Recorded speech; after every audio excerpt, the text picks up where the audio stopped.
வருகிற வெள்ளிக்கிழமை நவம்பர் 15 வந்து பாத்தீங்கன்னா ஒரு மகத்தான நாள்.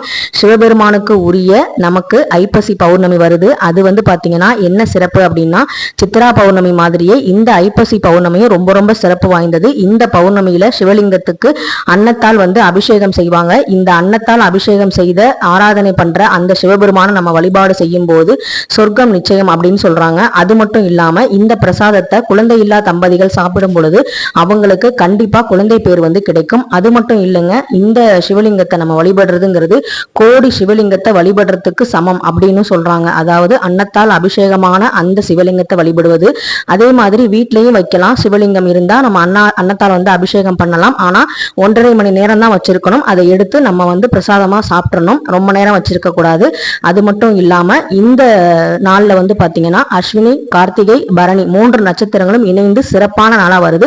இதை பத்தின டீட்டெயிலான வீடியோ நெக்ஸ்ட்